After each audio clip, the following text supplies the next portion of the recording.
In this video, we'll explore two directions of identity: disintegration and regression, and integration and progression. This is an endless continuum, and as all energy, as all form is connected ecologically through time, through space, through the nexus of the Big Bang, everything can regress to that most fundamental time, to that most simple of form. And everything can progress to the most sophisticated, to the most refined, to the most complex, symmetrical, and intelligent design that is possible. And identity moves on that same continuum. Now, the development of a human being mirrors the development of animal and human life on the planet. So we start with a single-cell organism in water, and it divides into two. That's going back billions of years to a point when cellular structure is just beginning to emerge. It divides still within water, reflecting in fractal representational terms, reflecting the period in which life, animal life, when humans were once fishes, were once organisms in the water. And as that cellular pattern of energy divides and becomes more and more complex, slowly we move towards the human animal. And with the birth, the emergence out of the water, the crawling onto the land, and then we move through the reptilian and instinctual phases of innocence, the absence of thought, the most basic level of animal instinct. We move finally into the age of reason. And depending on the developmental cycle, if there is a highly traumatic childhood, we give birth to a rational sociopath because the reptilian brain never releases its grip as the dominant operating system. When a child is deeply nourished and supported through adult love, a human being is born. The reptilian brain can release its fight, flight, freeze protocols because it is not necessary to defend itself in a reptilian or sociopathic environment. And thus, a human being is born. When a human being is met with competence and empathy, superabundance is generated, the fulfillment of every human need in abundance, the need to survive, to feel secure, to have love and belonging. When superabundance and empathy, when the human brain with empathy interacts with superabundance, the transcendent brain emerges, unfolds. We're not there yet as a species. But every human body has the capacity, physiologically, energetically, psychologically, has the capacity to either be frozen in any of those states, to begin the micro divisions of cells and have that be aborted, to begin to form into a fish-like creature in the womb and have that aborted, to be born in infancy and have that be killed, be terminated, to develop into the rational sociopath and have development truncated at that point, to develop from the rational sociopath into the human being, the one with the empathic operating system as the predominant default, and the ability for that human being to be met with enough love, with enough competence to create the superabundance, not just for itself, because just as the empathic operating system and the empathic brain shut down and revert to the sociopathic operating system in the reptilian brain, when there is too much trauma and hate directed, too much incompetence and pain directed at the individual, so the transcendent brain and the transcendent operating system regress into the empathic or sociopathic operating system when we are surrounded by other human beings in an ecology of pain and suffering. Because the transcendent operating system is one of acknowledging the innate ties between each individual and the collective and the ecology. They are one and the same when viewed through the transcendent lens, because what is being transcended is the I identifying with a me as distinct from it and them. That is the essence of the transcendent operating system, to identify with all of it, to be primarily aware of our interconnectivity with one another and with our ecology. And so to emerge, to become conscious of an operating system in which I am you and it and thou. And you and it and thou are in extraordinary amounts of asymmetry, discomfort, dis-ease, disintegration, and pain is overwhelmingly painful. And it shuts down. Like a flower budding and being hit with a frost, it tries to close up in the cold of the night, in the frost of the winter. It requires warm temperatures to bloom. And that warmth and an empathic paradigm must include the success, the abundance, the well-being of one's group. That warmth in a transcendent paradigm must include the abundance, the success, the well-being of everything, of all people. And so it is the transcendence of identity, the pattern of thinking, feeling, speaking, doing, and being that defines us as distinct from other groups that are, quote, the other, the difference. So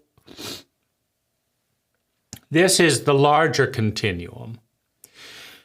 Now, this is fractally represented at an individual level with the rings of a tree as the childhood identity is formed as the older child as the adolescent, as the young adult, as the grown-up, and possibly the adult.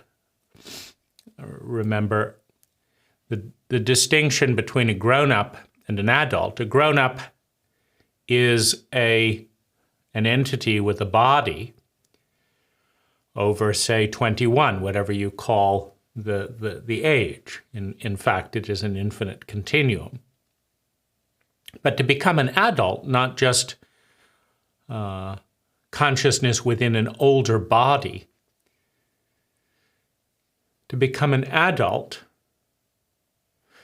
one must learn to love one's own child and adolescence, and by extension, the child and adolescence in others. If you despise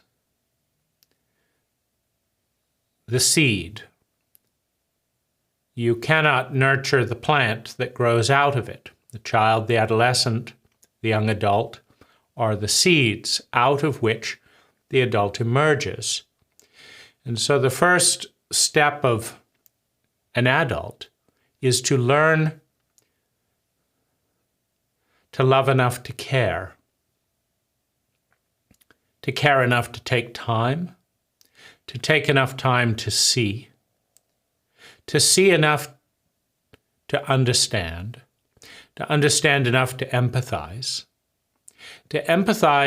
enough to attune, to respond, and to attune successfully enough to succeed at fulfilling, first, the inner child and adolescent and young adult's need for survival, security, love and belonging, self-esteem, the discovery and development of one's gifts, one's talents, one's strengths, the leveraging of those strengths, talents, abilities to bring abundance and value to oneself and others, leading to the superabundance necessary to identify, to focus on the highest human need, to become a part of something bigger than itself, to move towards transcendence. That's an adult. There are plenty of grown-ups who die without ever doing even a tenth of that, who don't even know what an adult is. So in this movement of development, the sympathy of the child, the unconditional acceptance of the diet, the language, the dogmas of the family system, of the cult system, moving into the antithesis, sympathy, antipathy, the antithesis of the adolescent rebellion, the calling out of what's wrong, of what's askew, of what's unbalanced, of what's corrupt within the system of consciousness, the system of culture. And then from that point, having called out the corruption, having identified with a magnifying glass, through the lens of the child and adolescent, everything looks very big, so through the lens of the magnifying glass, having called out all that is wrong and corrupt, one then must move into adulthood, where one does not reject everything because it is flawed, but neither does one accept everything because there is value in it, but rather taking the best of what was, rejecting the worst of what was, and synergizing these in a new pattern that has never existed before, an individual pattern. This is the path of individuation. It is the stage of becoming an adult.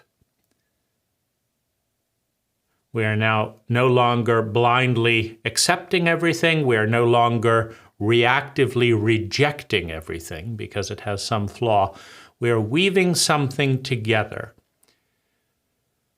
understanding, hopefully, that what we are weaving together must also be iterated and transcended in the future. It is just a simple step forward on an endless continuum. So as we move, like as who we are moves to different portions in reality, our identity, our pattern of thinking, feeling, speaking, doing, and being also changes. So it's not just the sympathy, antipathy synthesis of the maturation process. It's also a matter of, as we spend time in this country, in this community, at work rather than at home, that in different contexts, ecologically and culturally, we develop a distinct pattern of thinking, feeling, speaking, doing, and being. And as we enter every environment, we go through the iterative process. If I go to Thailand for the first time, I must, to some extent, enter the country as a child, learning how things are done, learning more about the language, adopting their way. As I learn enough to function in the new environment, by that point I can move into the adolescent stage and pointing out everything that's wrong with every system, including the new one. And then I can move from that foundation to creating something new, to creating my own relationship, my own identity that functions, but is also unique in the new context. So this is the movement, the process, and it happens in every new romantic relationship. When you fall in love, it is falling into a state of childlike sympathy with the other, with the object of attraction. Oh, I love the way she moves. I love the way she talks. I love, everything is wonderful about her. Everything is so beautiful. If only I could be like her, with her. So we fall in love by re-entering a state of sympathy that is not critical. Otherwise, we cannot fall in love. It is the child that is capable of falling in love. And then as we exit the honeymoon phase, move into the adolescence of the relationship, we now flip into being highly aware of everything wrong. What was I thinking? She did this. What? She lied to me. She did this. And she, that's not the way to do things. And now I see everything wrong with her. We move from the sympathy of attunement to the power struggle of we're going to do it my way in the adolescence. And then the question is, can the love survive that and grow into adulthood, or do you go back to the child? I want to fall into the perfect person, right? You're no longer the perfect person. I'm going to find, says the child, a new perfect person, someone who's really perfect, that I don't have to grow up. Right? Because the perfect person, I don't have to grow up. I just have to find the perfect person and sublimate myself and bond and merge back into the infant state. As long as the perfect person is perfect and I can merge, then I will be in bliss. I will be in the womb for the rest of my life. And the outrage of the infant, right? You know, it's like, you're not the perfect person. You're ruining it. Why do I have to pay attention? You know, why can't you just be perfect? So that I don't have to leave the womb.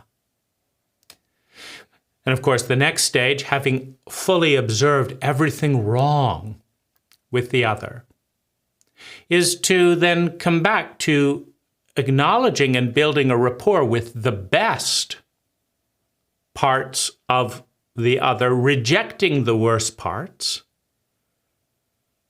I really like that you have this quality here, but I'm not going to go out on a 3-day drinking binge with you. I don't like it in you. I don't like who I become there. And so you're on your own on that. But I'm not going to black and white you, right? Because if you black and white someone, then you have to choose to focus on one or the other, because no one is black or white, right? So to white someone, you have to ignore willful blindness, the faults. To black someone, you have to ignore willful blindness, the redeeming qualities. The fact that everyone can be related to in some way that is beneficial at some time in some context. That everyone can be related to in some way, in some time, in some context that is damaging, or at least distasteful to one's hierarchy of values, to one's own pattern of thinking, feeling, speaking, doing, and being. So we then move into more of a state of balance. I appreciate and want to connect with this part of you. I don't appreciate and don't want to connect with this part of you. And I can see the same in myself. I like this part of myself. I appreciate that. This part of me could develop a lot more. So we then move into adult love. And the question is, do you have an adult? Is there an adult on the other side that can love and support you, understanding your faults, understanding your flaws, and seeing your beauty? And are you able and willing to meet that? Can the love move from adolescent lust, I need this, I want this, to being of service, to evoking the best in oneself and in the other? And many never make it. Many relationships never make it to that stage. It takes 2 people to say yes, only 1 to walk away. So if you have one person willing to move from the childlike infatuation into adolescence, and the other is not, you risk breaking up, right? If both people are willing to move into adolescence and start criticizing and blaming the other person for all their many faults, but not willing to move into adulthood to transcend an awareness that even with these faults, there are some good qualities, and there are ways to work with and around the deficits, the costs. It's not a perfect scenario. There's a benefit and there's a cost. So every relationship involves forming an identity, a pattern of thinking, feeling, speaking, doing, and being that is with that relationship. And all identities, like a flower, gradually blossom, they gradually grow, they mature. Now, that's the progressive path. Now, all patterns, all identities also regress, disintegrate. And they do so in ecologies of trauma, cultural trauma and ecological trauma. And so here's a good way to kind of look at this. So we have this kind of this iterative process where the current identity at the current time is built on top of the last pattern. So I have a pattern of thinking, feeling, speaking, doing, and being that I've been doing. I eat this, I eat this, I eat this, I eat this, I think this, I think this, I do this. And then I have an idea, I have an iteration. I update the identity and I develop a new layer that takes me into the present moment. You know what? I can perfect the identity a little bit more if I do this instead. Now, in geometrical terms, because this is a very valuable way to conceptualize this progressive process.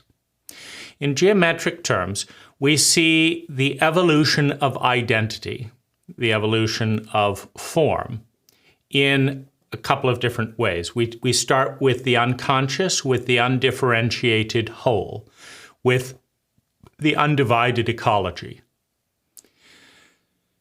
Everything is connected. We then descend into the knowledge of good and evil, the knowledge of polarity, into language. And we do it with words, mathematical words and words to break things into distinct patterns. The words are an illusion, meaning there is no distinct pattern in existence. It doesn't exist. The words are an illusion. But they are still useful illusions, right? It's useful to call this a purple color pattern, and that's a green color pattern, and that's another green color pattern. It's useful. There's another green color pattern. It's useful. But it's not real in the sense that all things are connected. You couldn't have a true void. We call things particles in space. We divide things into that. But they're not really void. Space is energy of a different kind. In between energy of those different kinds, there's not really truly nothing. There's an idea of nothing, which might be space. But, if we deleted the space, then these things would be touching, right? So the space is something. And all things are connected.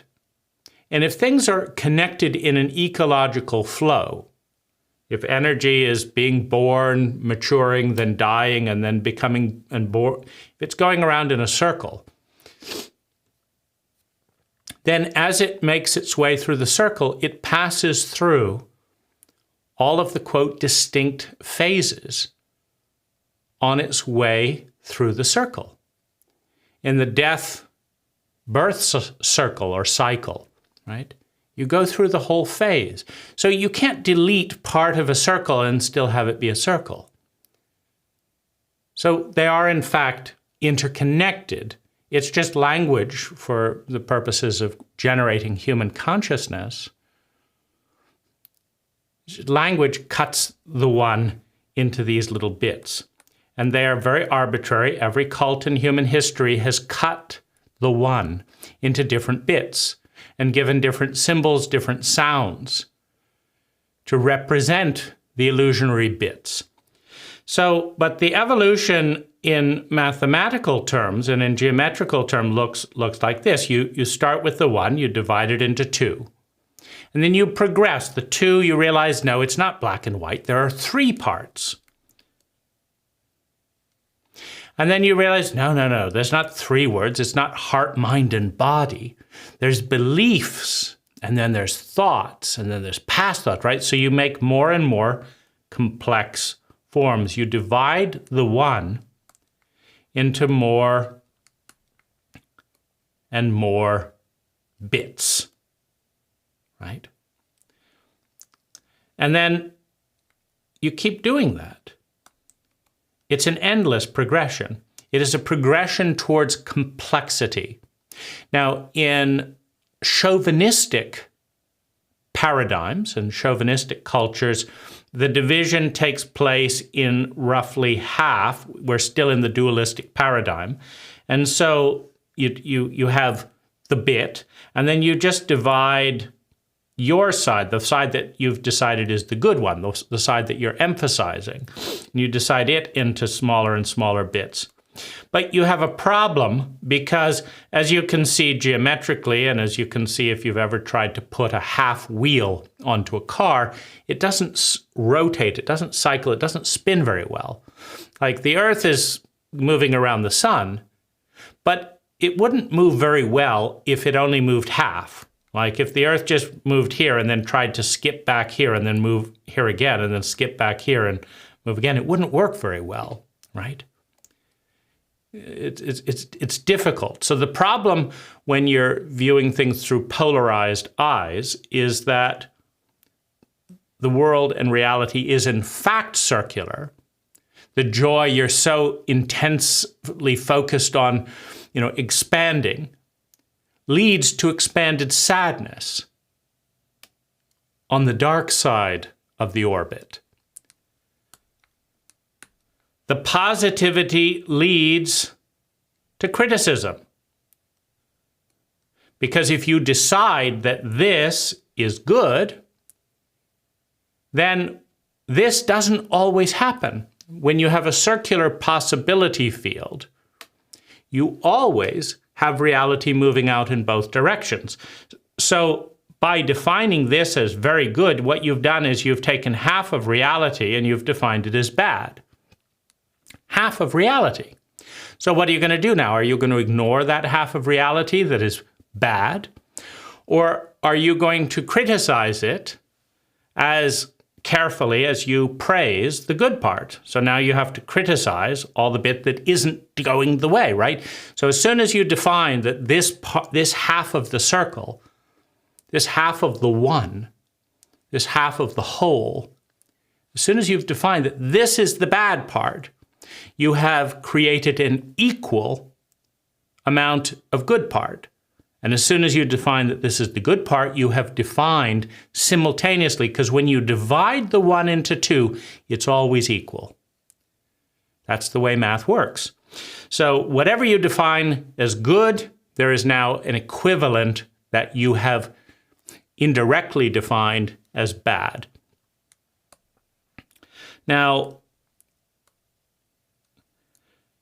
in the progression of complexity, you get more consciousness. You can think of the one as a grid that is illuminated or is located with the symbol of language, mathematical language and verbal language. So when you take the one and you divide it by 64,000 words, you've created a 64,000 grid to kind of create and locate bits of reality. And you've created a far bigger possibility field within that framework, because now you can combine 64,000 words in a whole variety of different ways, and say some with greater emphasis than others. And so you've created basically an endless continuum of consciousness. Now, it's useful to notice, as we look at the grid of language, which is our substitute, our heuristic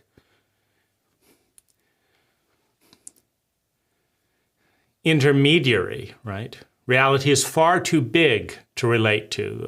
A single finger has more going on inside of it at the subatomic level than we could count in a trillion years with language.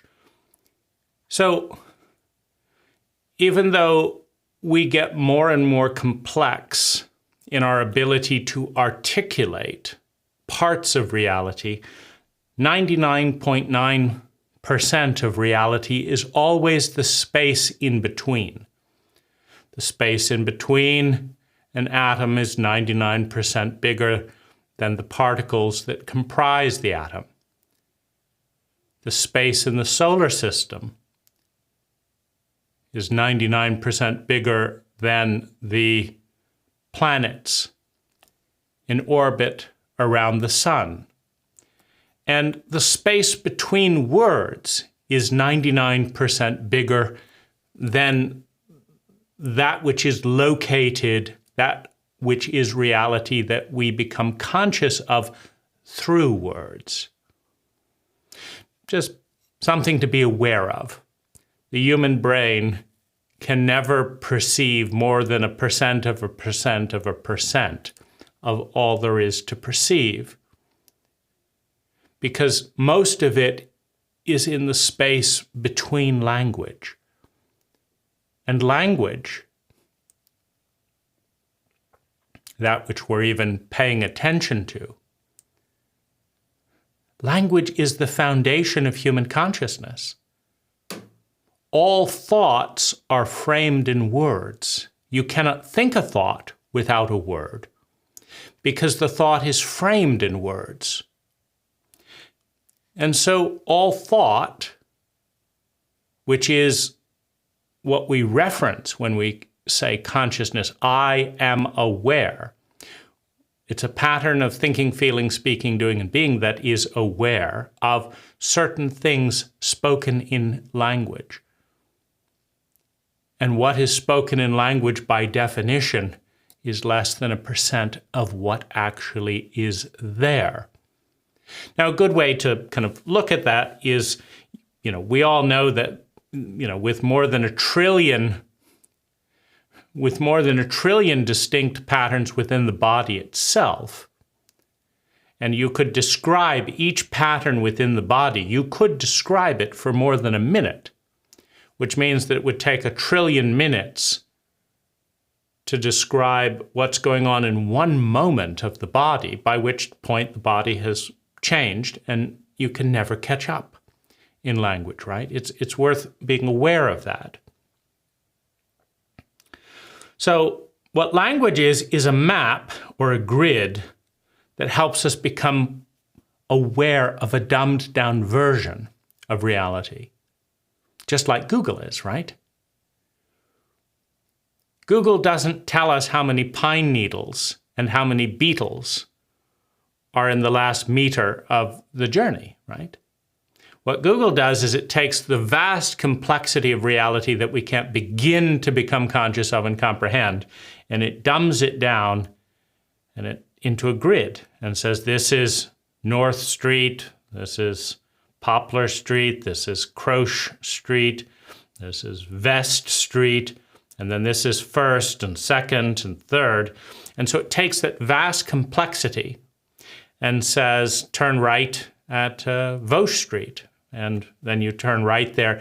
But it doesn't say turn right at the 3,000 billionth pine cone, because that'd be overwhelming. And so what makes maps useful is their ability to dumb down reality to a level where the RAM capacity of the conscious mind can navigate the reality at that crude of a level. So we're never really seeing more than 1% of reality. But what is the iterative path that we're all on? What is the evolutionary path of identity? And it's an endless continuum, but it is a movement towards symmetry. It is a movement towards complexity. And you could call it, since everything is a circle, you could say that the human consciousness descended from the garden. The garden is the uninterrupted unconscious ecology that is divine, that is perfect. It is the human being descends from the garden into a very crude reality of human consciousness, which is the knowledge of good and evil, the knowledge of black and white, of polarity. Now the one has been broken. The egg has been shattered. You descend into polarity. Polarity is a very hard reality. First of all, you're at war with half of yourself and half of existence. Because when you descend into the knowledge of good and evil, you take the one, you run a line through it, and half of it is good and half of it is evil. When you then decide, as is a very crude and rudimentary way of looking at things, when you then decide that it is the job, our job, to fight evil and to be good, what we're saying is it's our job to identify with half of the one and fight the other half, i.e., to engage in a civil war. Now, no side can totally win, because mathematically speaking, the one doesn't function without every part of it. So it's important to understand that in the cycle where we leave where we leave the 1 and go off and then return to the 1. In that cycle of leaving and return to the uninterrupted ecology of the whole, in that journey, at the end of it,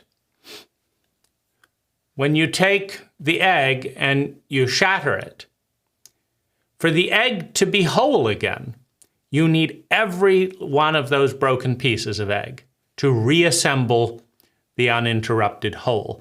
Now, it's important to understand we don't actually shatter the egg. We just cut it up with words. The one has always been an interconnected whole. We just start cutting it up with language, mathematical language and descriptive language. We say that this is purple and this is green. That's cutting up the endless continuum of color. We say that this is up and this is down. That's cutting up the endless continuum of space. We're not actually cutting it up because down doesn't exist without up. And purple doesn't exist without green. No color exists without the other colors. We can zoom in on very little bits of pieces and say, well, this purple exists and it doesn't exist over there. But that's just because we're using a very, very tight zoom to pretend that one bit could exist without the other bits. But color is refracted light on an endless continuum. And you can't take one part of the continuum and delete it and create an endless void. It doesn't work. On a number system where you have 1, 2, 3, 4, 5, and then repeat, right? Because we make up these number systems quite arbitrarily. Well, you can't delete the 2 and get to 3. You can't have 1 and then 3. You can't delete part of a cycle. So we're getting a little bit esoteric, out here, but in this awareness of regression and progression, we are in a stage of we're continuing to divide and generate human consciousness by increasing the amount of distinctions. We increase the amount of distinct products we purchase. We increase the distinct color patterns that we're involving in our life. We're increasing the amount of dimensionality. Virtual reality is a new dimension. It's a virtual dimension, right? So we're increasing complexity. Now,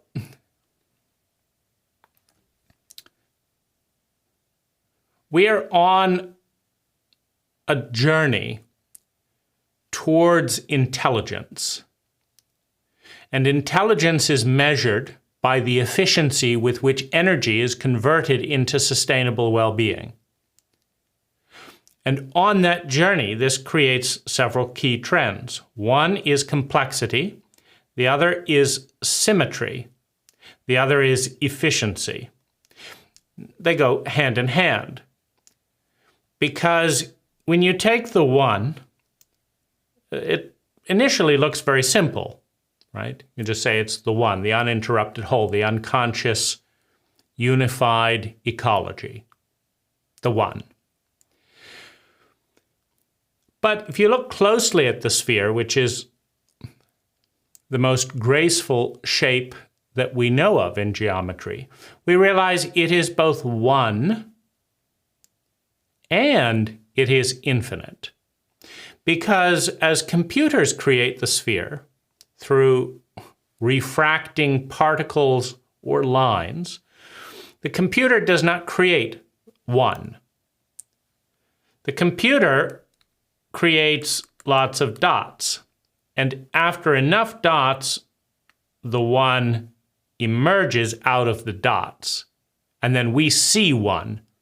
but it's actually an infinite number of dots. The computer also creates the one, the sphere, by creating an infinite number of lines. And this is the process that we're involved in. If you keep cutting off the edges, eventually what you get is a sphere starts to emerge, and the eye no longer sees an infinite number of planes and lines. The eye sees the one again. And so you could say that we start with the unconscious one, without language, and we return to the conscious one by progressing from this crude and simple black and white polarity to a more complex, to a more complex, to a more complex, to a more complex, until the sphere starts to reemerge again. And in the process of simple thinking, we often go towards extremes and emphasize one part of ourselves and not the other, one part of the psyche and not the other, one part of life and not the other. But with enough experience and practice, we gradually round it out. We move towards symmetry, which is why, and then with symmetry and complexity comes efficiency. The single most efficient shape to transport energy is the sphere, the wheel.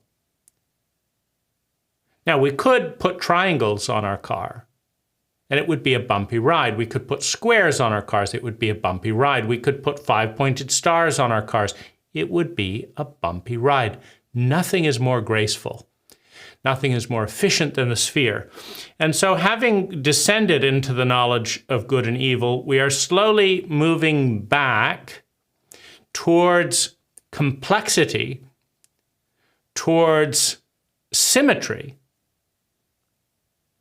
and towards a return to the uninterrupted whole, to come back to the place that we once knew, to come back to the place where we began and know it through language for the first time. That is the journey. So every identity, as it builds up these layers, is moving in multiple directions towards consciousness. That's complexity. The more language, mathematically or otherwise, the more conscious. So we're moving towards complexity, we're moving towards symmetry, we're moving towards efficiency or grace, and we're moving towards consciousness. Now, as you move towards these shapes, you move towards beauty, you move towards truth, you move towards goodness, because these are being viewed through the underlying core drive innate to all human beings to feel sustainably better and avoid feeling chronically worse. This is the drive that is behind, that is agent behind all human activity, to feel sustainably better and avoid feeling chronically worse. What is the epitome of feeling chronically worse? It's being stuck in a simplistic, highly inefficient, highly asymmetrical, highly unbalanced, and thus extreme place, right? If we're stuck down here in extreme heat, and that's it. That's reality, just extreme heat. It's very simple, one-dimensional, just heat. It's extreme heat without cool. We're just stuck there. It's simple, it's unbalanced, it's limited, it's highly inefficient, and we're just stuck there. That's hell. As you move towards complexity, towards intelligence, the efficiency with which energy is transformed into sustainable well-being, That leads to the wheel, right? To put a wheel on your car is more intelligent than to put a square on your car. You could put a square. Just most people aren't that dumb when it comes to their car. We are that dumb when it comes to our thoughts, when it comes to our culture, because that's a higher level of accountability. Crude physical stuff is easier to understand than models of language. So with language, you can make a case for putting square wheels on your car and say that it's all, and we're all free and all that. But nobody's that dumb to actually put squares on their car wheels. Because when they are that dumb and they get in the car and they rev the gas and it starts rattling and falling apart, they say, nah, let's go to a round one. Let's have round wheels. Why? Because they feel better. Because they're more efficient. Because they're more complex. A sphere is vastly more complex. It's an infinite number of dots and planes. It's more complex. It's more symmetrical. It's more efficient. Thus more intelligent. At what? Fulfilling our desires. Why do we get in our cars? Because we want something. We want to go somewhere. And the technology moves us in that direction. So this is the trajectory of iterative identity. Now, trauma and incompetence, and they go hand in hand, because if you are perfectly competent, you do not invoke trauma. Trauma is the phenomena of a pinball.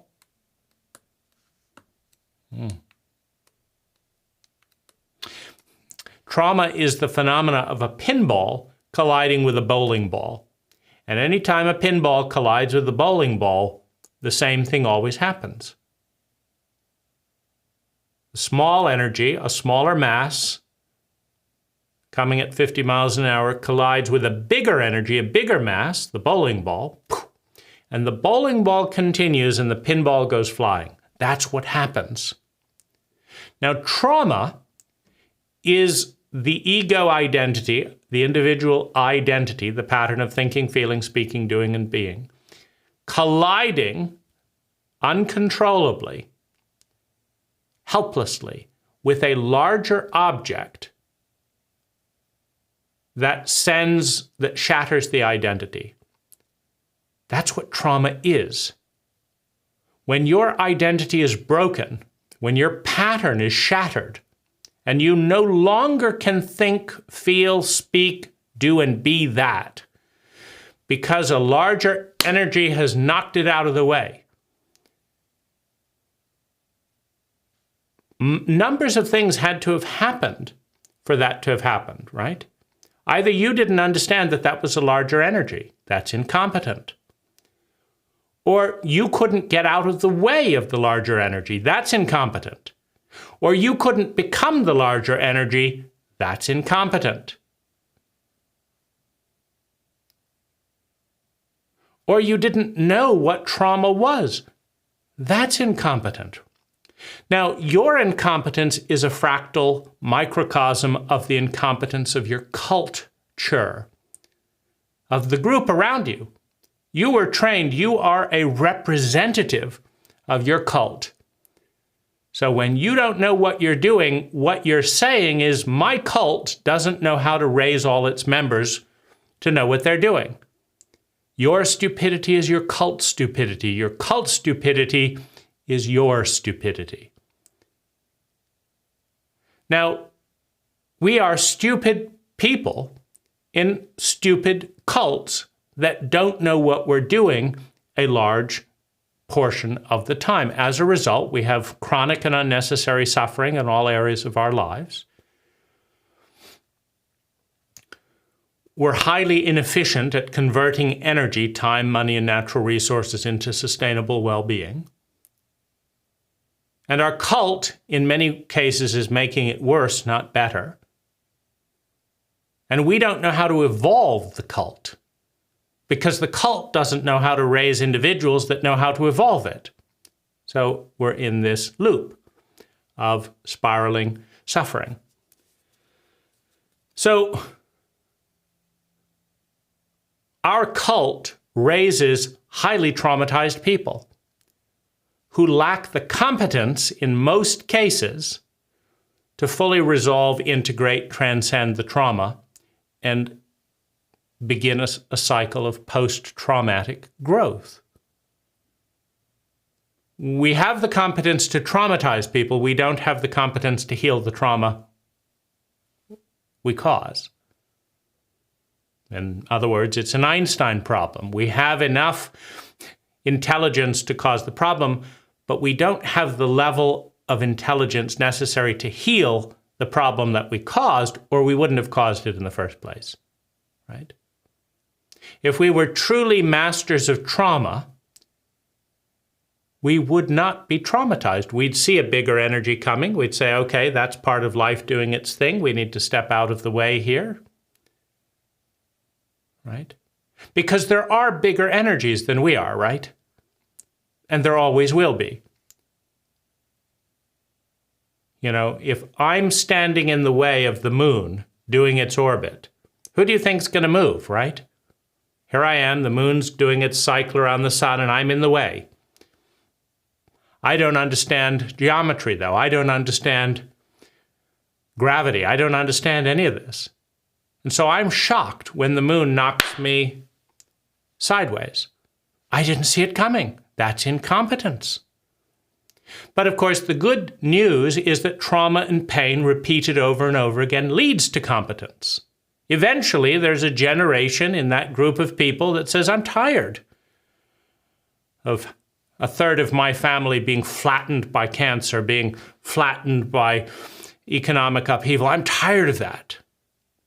And then a small group of those third actually figure out what to do about it. And then that little bit of incompetence is mended, right? And that gets then passed and integrated into the system. So that's iterative evolution towards complexity, towards intelligence, towards grace, towards efficiency, which is sustainably feeling better, which is what beauty, truth, and goodness is all about. To feel good is to feel better. To see beauty is to feel better. To see truth is to feel better. You know, if you could see something truly beautiful, good, and beautiful, just, or you could have a candy, right? What are you going to pick? It's much more sustaining to see something beautiful, good, and true, to develop a relationship with that than to eat a piece of chocolate, right? Now, the chocolate is on that gradient of feeling better, at least in the short term, right? Particularly if you're hungry, haven't had chocolate in a long time, love chocolate, a little bit of chocolate, I feel better, but not sustainably, right? An hour later, after the blood sugar crashes and pimples show up, and it doesn't feel so good, right? But to see something beautiful, good, and true, to be able to remember it, what does that mean? Well, member, to assemble, to put it back together, to know that, to be able to reassemble that beauty, truth, and goodness through the lens of language, of human consciousness. Well, that's sustainable, right? I could be on my deathbed, but I remember. I can put together the pattern of words that creates the awareness of that beauty, truth, and goodness. And it transcends the physical suffering of the moment. So, life is naturally in that cycle towards evolution, towards growing towards beauty, truth, goodness, pursuing sustainable well-being. Trauma, a symptom of incompetence, disintegrates that process. Meaning we spend 40 years growing a body and learning this and learning language and learning ideas And we're so interested in the book that we're reading, and we walk out into the street and a larger object collides with a smaller object, our body, in a way that disintegrates. The muscles break, this disintegrates the complex pattern.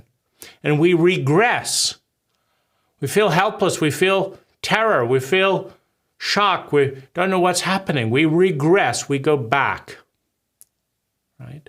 So trauma, a symptom of collective and individual incompetence,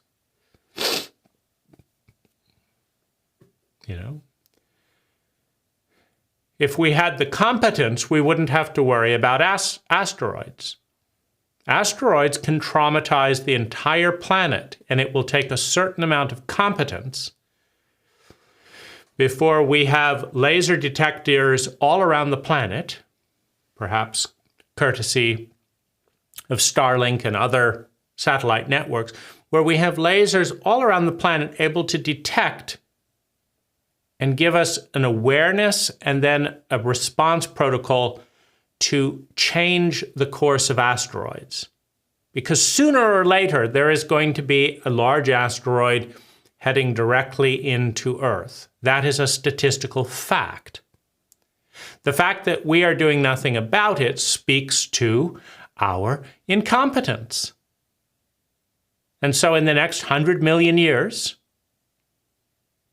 a group like us, who doesn't have yet the willingness, the ability to respond to that, is going to be shocked. Oh my God, I didn't see it coming. Of course you didn't see it coming. You don't have the competence to see it coming.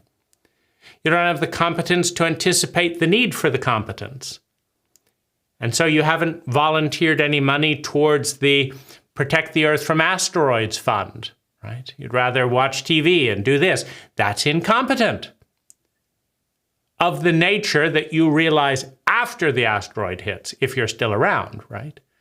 Oh, why didn't we think of that? The whole Earth set back 100 million years. Yeah, 10 million years, set back 1 million years, right?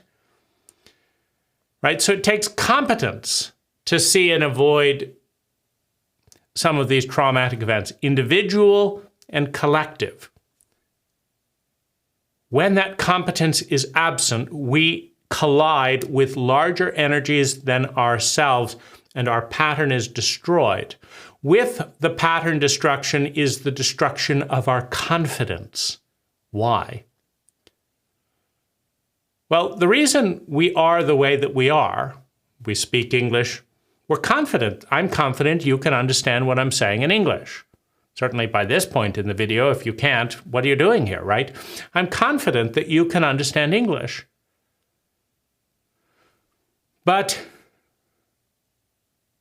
if the civilization is destroyed by an asteroid, and there's only a few thousand people left of speaking various languages, I have no basis for confidence. And certainly, if the electricity grid has been destroyed, I have no basis of confidence that anyone will ever watch the video.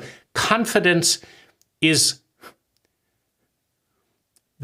certainty that certain things will be the way they have been in the future. Trauma destroys that certainty. It makes everything unknown. A brush with trauma lets every intelligent person know that there are many things out there that are bigger than them that they cannot fully anticipate or respond to, and they may not survive. Well, how do you develop a new identity, a new pattern of thinking, feeling, speaking, doing, and being? Knowing that it can be crushed at any moment. The crisis of confidence. And this is why we regress to a fetal position, right? I don't have any confidence. I'm helpless. Just somebody do this. I don't want to move. I don't want to grow out into a new pattern that may be knocked over at any point. And when we have progressed slowly, up the continuum, time after time after time, and then we're climbed quite high. And then suddenly in an instant, unexpectedly, it all collapses. Unexpectedly, this ring collapses, this ring collapses, this ring collapses, this ring collapses, and we're back to a fetus. Or we're dead. We're back to slime. See, energy isn't created or destroyed. It's the complexity of consciousness and pattern that is created or destroyed, not energy. If all the human beings on the planet wipe out tomorrow, energy isn't destroyed. It's just human beings become bacteria and mushrooms start growing rapidly to digest all that food and meat. And pretty soon, after a few million years, plants recover, and maybe another billion years before something of the complexity of a human being, an identity, a pattern of thinking, feeling, speaking, doing, and being of our complexity emerges out of the energetic possibility field. And the question is, how far can what emerges grow intelligent enough to preempt its destruction through traumatic events that are too complex for it to understand faster than the traumatic events happen? Can an infant grow up into a highly competent adult before the traumatic events in its cult destroy the infant's life so it has no time, no space, no possibility of growing up to someone that's capable of understanding the sociopathic elements in the cult and responding? So, love, adult love, loving enough to care, caring enough to take time, taking enough time to see, seeing enough to understand, understanding enough to empathize, empathizing enough to attune, attuning successfully enough to facilitate our own realization of our own human needs to survive, to feel secure, to feel love and belonging, to feel and develop self-esteem, to develop our talents, to bring those talents into the world abundantly, and to become part of something bigger than ourselves.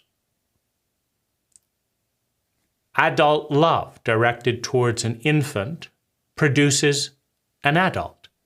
It takes an adult to produce an adult.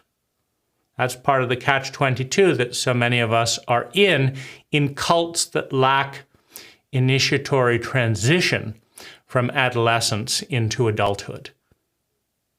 Meaning we've regressed culturally into a more simplistic developmental culture where we know how to be a child, we know how to be an adolescent, and then we know how to consume, but we don't know how to be adults. Right? Childhood, adolescence, consumption. Right? Some of the indigenous cults, cultures that we destroyed in our own ignorance knew how to initiate their people into adulthood with the capacity to love themselves and other people and thus become capable of raising adults. Many of us do not know how to become an adult or to help anyone else become an adult. We don't even know what it means. But that's a movement towards complexity, towards symmetry, towards efficiency, towards intelligence, towards adulthood, towards competence, to sidestep, to partner with the energies that we are in ecological dancing, that we are in ecological relationship with, rather than in traumatic impact with. Because in those blind spots, in those incompetence, when we encounter trauma, our identity shatters, destroying the confidence both in the identity and in our ability to form an identity. And in the collapse of identity, we regress to an infant, to a child, to an adolescent. Or, more fundamentally, we regress to an animal, to a reptile. If you traumatize a person enough, they will become a reptile. They will look at the world through a reptilian lens. They will treat you as a reptile will treat you. They will relate to the world as reptiles because you are a reptile. If you treat someone sociopathically enough to induce a reptilian state, you are already a reptile. Human beings don't induce reptilian states. Reptiles induce reptilian states. Fight, flight, freeze, please.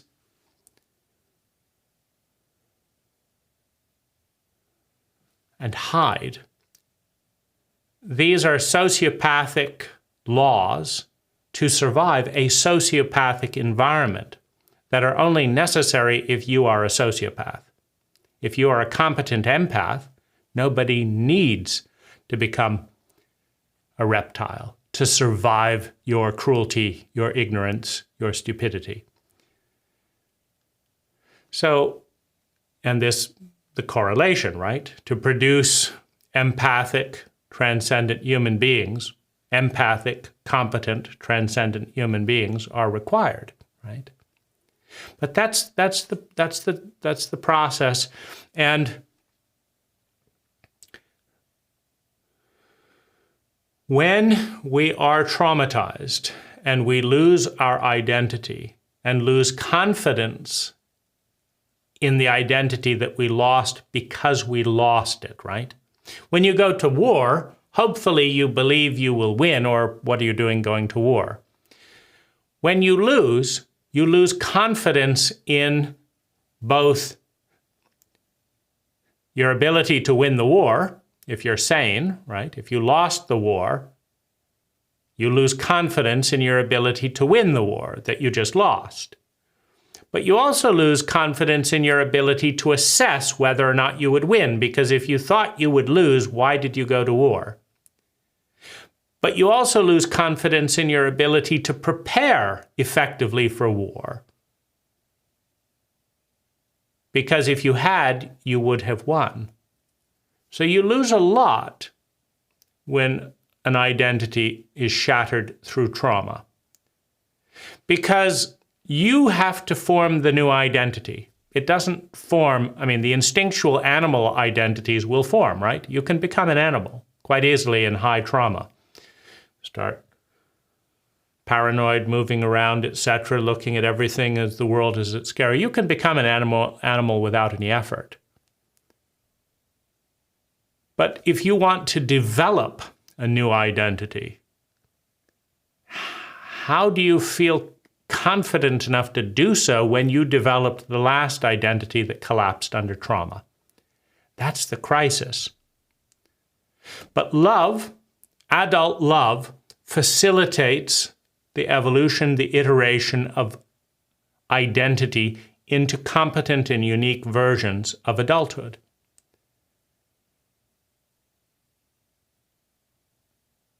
Sociopathic expressions of trauma, incompetent expressions of trauma, regress or hold on and stop the development of human potential.